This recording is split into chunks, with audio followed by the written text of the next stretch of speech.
Sziasztok, üdv újra a csatornán! Én Tibi vagyok, és a mai videóban Pablo Escobarról, a világ egyik leghírhettebb drogbárójáról fogok beszélni. Garantálom, hogy rettenetesen meg fogsz néhány sztorin lepődni. Olyan tényeket fogok most megosztani veled, amelyek még a Narcos sorozatból is kimaradtak, úgyhogy helyezkedj el kényelmesen, mert már is kezdünk.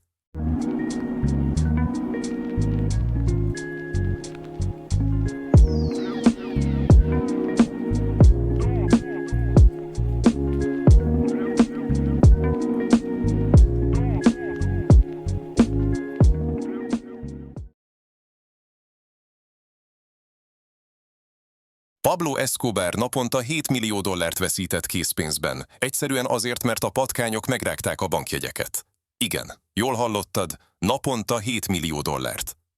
El tudod képzelni, mekkora mennyiségű pénzről beszélünk?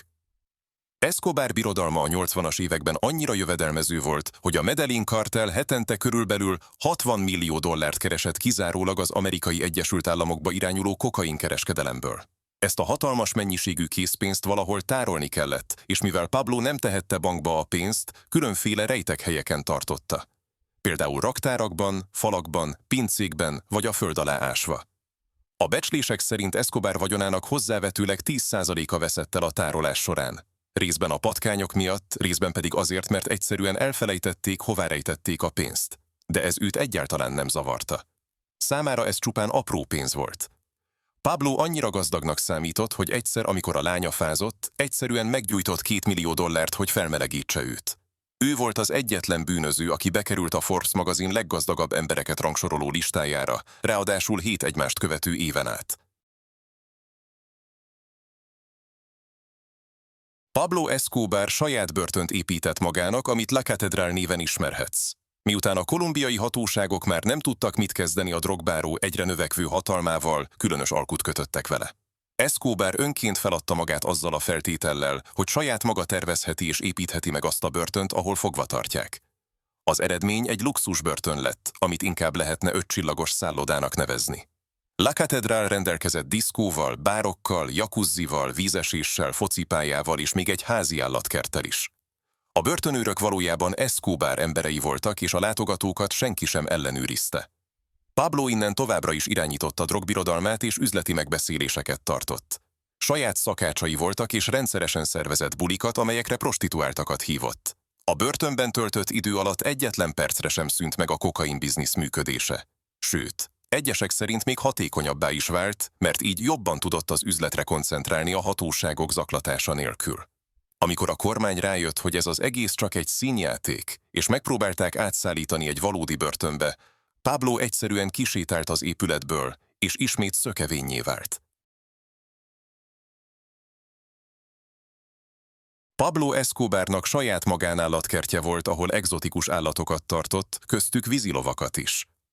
A Hacienda Napolesnél található birtokán kialakított állatkert több mint 200 különféle állatnak adott otthont, például elefántoknak, zsiráfoknak, egzotikus madaraknak és még rinocéroszoknak is. Azonban a legérdekesebb történet a vízilovaké. Pablo 4 vízilovat vásárolt Afrikából, és ezek voltak talán a kedvenc állatai. Amikor a hatóságok lefoglalták a birtokot Escobar halála után, az állatok nagy részét különböző állatkerteknek adományozták, de a vízilovakat túl nehéz volt elszállítani, így azok ott maradtak. Az évek során ezek a vízilovak elszaporodtak, és ma már több mint 80 példányil él vadon Kolumbia folyóiban. Ők lettek a világ legnagyobb invazív faja, mivel természetes ellenségük nincs a térségben. A kolumbiai hatóságoknak komoly fejfájást okoznak ezek az állatok, mivel veszélyeztetik a helyi ökoszisztémát, és az emberekre is veszélyt jelenthetnek, hiszen a víziló az egyik legveszélyesebb állat Afrikában. Ironikus módon Pablo Escobar öröksége így nem csak a drogkereskedelemhez és az erőszakhoz kötődik, hanem egy ökológiai probléma formájában is tovább él. Mielőtt folytatnánk, számomra majdnem ugyanennyire meglepő tény, hogy a videó nézők több mint 90%-a nem iratkozott fel a csatornára. Szóval, ha érdekelnek az ilyen típusú videók, kérlek iratkozzatok fel, ezzel is támogatva a munkámat, hogy minél több és minél érdekesebb videókat tudjak készíteni nektek. Szóval nyomj rá a feliratkozás gombra.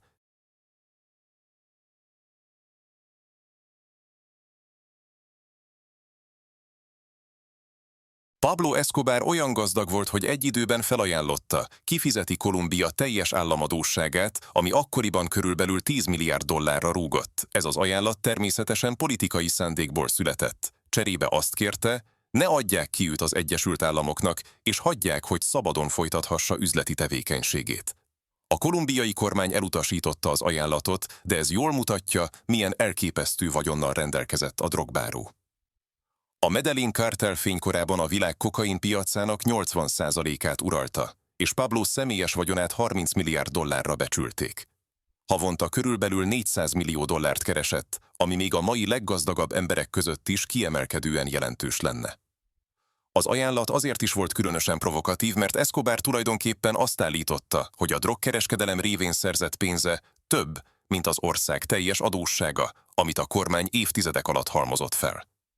Ez a történet azt is megmutatja, hogy Pablo milyen módon próbálta magát legitimálni. Nem pusztán brutális bűnözőként, hanem egyfajta alternatív hatalomként, aki képes lenne megoldani az ország problémáit.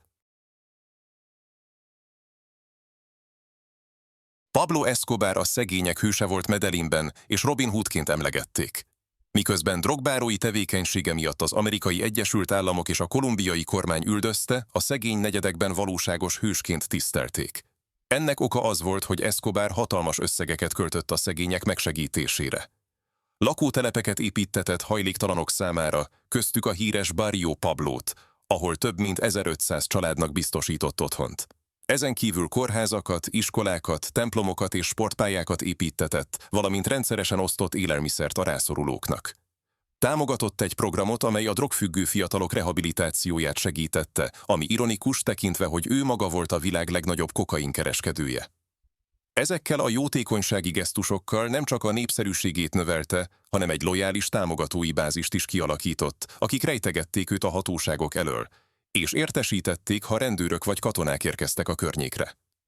Escobar politikai ambíciókat is dédelgetett, még a kolumbiai kongresszus helyettes képviselőjévé is megválasztották. Ezt a pozícióját azonban nem tarthatta meg sokáig, miután nyilvánosságra került drogkereskedői múltja. A halála után több ezren vettek részt a temetésén, ami jól mutatja, hogy sokan még mindig hősként tekintettek rá, annak ellenére, hogy több ezer ember haláláért volt felelős. Pablo Escobar évente körülbelül 2 millió dollárt költött csak gumiszalagokra, amelyekkel a pénzkötegeket kötözték össze. Mivel a drogkereskedelem teljes mértékben készpénz alapú üzlet volt, Escobar birodalma elképesztő mennyiségű bankjegyet mozgatott naponta. A pénz számlálása és kezelése komoly logisztikai kihívást jelentett. Roberto Escobar, Pablo testvére és könyvelője szerint a kartel 10 ember teljes munkaidejét követelte meg, hogy a beérkező készpénzt számolják és kötegeljék. Havi szinten annyira sok gumiszalagra volt szükségük, hogy külön embereket foglalkoztattak, akik kizárólag ezek beszerzésével foglalkoztak különböző forrásokból, hogy ne keltsenek gyanút a hatalmas mennyiségű vásárlással. A készpénz tárolásával kapcsolatos problémák nem merültek ki a patkányok kártételével és a gumiszalagok beszerzésével. A pénztömege és térfogata miatt speciális raktárakat kellett fenntartaniuk. 1 millió dollár 100 dolláros bankjegyekben körülbelül 10 kilogrammot nyom, ami azt jelenti, hogy Pablo éves bevétele, ami körülbelül 5 milliárd dollár volt, 50 000 kilogramm súlyú készpénzt jelentett. Ez több mint 50 tonna bankjegyet tett ki. Nem csoda, hogy a pénzmosás és a pénz elrejtése legalább akkora kihívást jelentett számára, mint maga a drogkereskedelem.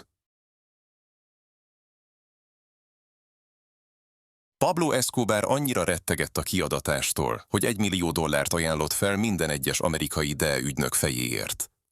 A drogháborúban való részvétellel az amerikai kábítószerellenes hivatal, vagyis a DEA vált Pablo egyik legnagyobb ellenségévé. Az ügynökség számos olyan műveletet hajtott végre, amelyek célja a Medellín kartel felszámolása és Escobar elfogása volt. Válaszul Pablo háborút hirdetett ellenük. Nem csak vérdíjat tűzött ki a DEA ügynökök fejére, hanem Kolumbiában is vadászatot indított ellenük. A 70-es évek végén Escobar emberei megölték az Amerikai Egyesült Államok bogotai nagykövetségének 2 DEA ügynökét, ami nemzetközi felháborodást váltott ki, és az amerikai kormány még keményebb fellépését eredményezte a kartel ellen. A vérdíj nem csak a hivatalban lévő ügynökökre vonatkozott, hanem azokra a kolumbiaiakra is, akik együttműködtek az amerikaiakkal. Ez a gyakorlatban azt jelentette, hogy Escobar egy kis hadsereget mozgósított az árulók és informátorok levadászására. A kolumbiai rendőrség körében is megpróbálta elterjeszteni a plata o plomo, vagyis az ezüst vagy ólom elvet, amely lényegében azt jelentette, hogy vagy elfogadod a megvesztegetést, vagy átlyukasztanak egy golyóval.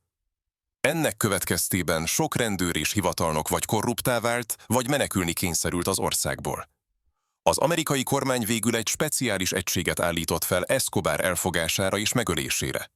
Ez az egység a Delta Force és a SEAL Team 6, valamint a DEA ügynökök együttműködésével működött.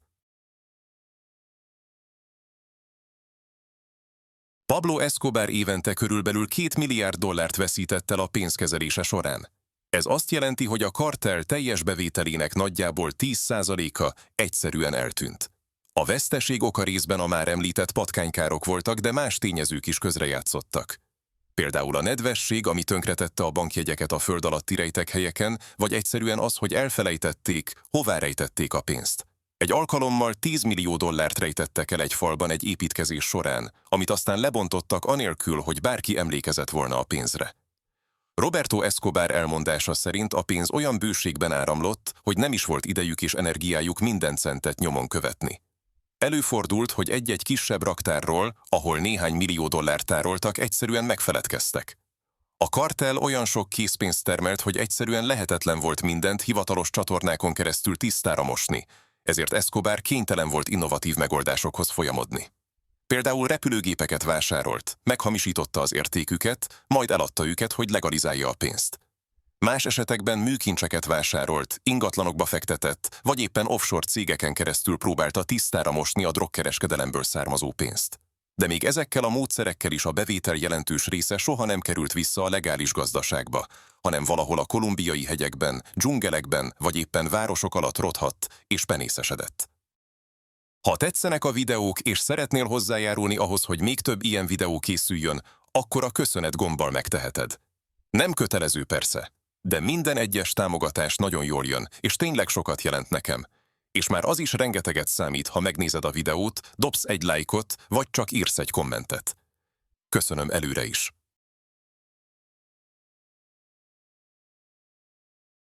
Pablo Escobar nem csak drogbáró volt, hanem politikai karrierbe is kezdett Kolumbiában. 1882-ben megválasztották a kolumbiai kongresszus helyettes képviselőjének az új liberalizmus párt, spanyolul Nuevo Liberalismo színeiben. Pablo tisztában volt azzal, hogy a politikai hatalom védelmet nyújthat számára a bűnüldöző szervekkel szemben, ezért komolyan befektetett a kampányába.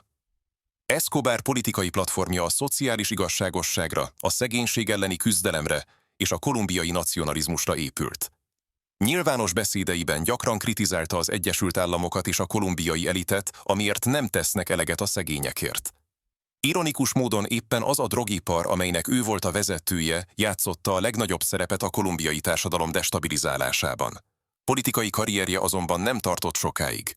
Rodrigo Lara Bonilla igazságügyminiszter nyilvánosan felfedte Escobar drogkereskedelmi múltját, mire Escobar kénytelen volt lemondani és visszavonulni a politikától. Nem sokkal később Bonillát meggyilkolták, amit Escobarnak tulajdonítottak. Ez az esemény fordulópontot jelentett Escobar életében. Ettől kezdve nyíltan szembeszállt a kolumbiai állammal, és kezdetét vette a véres háború a kartell és a kormányerők között. Érdekes tény, hogy politikai ambíciói sosem szűntek meg teljesen. Még szökésben is fenntartott egy kis propagandacsapatot, akik röplapokat terjesztettek a szegény negyedekben, hogy bemutassák jótékonysági tevékenységét és a kormány korrupcióját. Pablo Escobar halála után is legendává vált, és ma már turista látványosság lett Kolumbiában. 1993. december 2-án, egy nappal a 40. születésnapja után lőtték le a kolumbiai különleges erők Medellín városában. Az évek során azonban egy furcsa kultusz alakult ki körülötte. Medellínben ma már szervezett túrákat kínálnak, amelyek bemutatják Escobar életének legfontosabb helyszíneit. A turisták meglátogathatják a sírját, egykori luxusbirtokait, valamint azt az épületet is, ahol az életét vesztette. Ironikus módon az az ember, aki egykor terrorban tartotta a várost, most a turisztikai ipar egyik fontos szereplője lett. A Pablo Escobar temetőt rendszeresen ellepik a virágok, amelyeket a rajongói helyeznek oda. Van olyan túra is, ahol a látogatók találkozhatnak Roberto Escobarral, Pablo testvérével, aki könyveket árul, és történeteket mesél a hírhedt drogbáróról. Medellín hivatalos álláspontja szerint azonban ez a fajta narkoturizmus káros, mivel romantikus színben tünteti fel a város történelmének legsötétebb időszakát. A város vezetése inkább arra törekszik, hogy Medellínt innovatív, modern városként mutassa be, amely sikeresen maga mögött hagyta a drogkereskedelem és az erőszak évtizedeit. Escobar egykori luxusbirtokát, a Hacienda Nápolest ma már vidámparkká alakították, ahol a vízilovak leszármazottai még mindig szabadon élnek. Az itt található Escobar Múzeum pedig nem a drogbárót dicsőíti, hanem az áldozataira emlékezik, és a drogkereskedelem pusztító hatásaira hívja fel a figyelmet. Ha tetszett, amit láttál, ne felejts el feliratkozni a csatornára, hiszen minden héten új, izgalmas tartalmakkal készülök.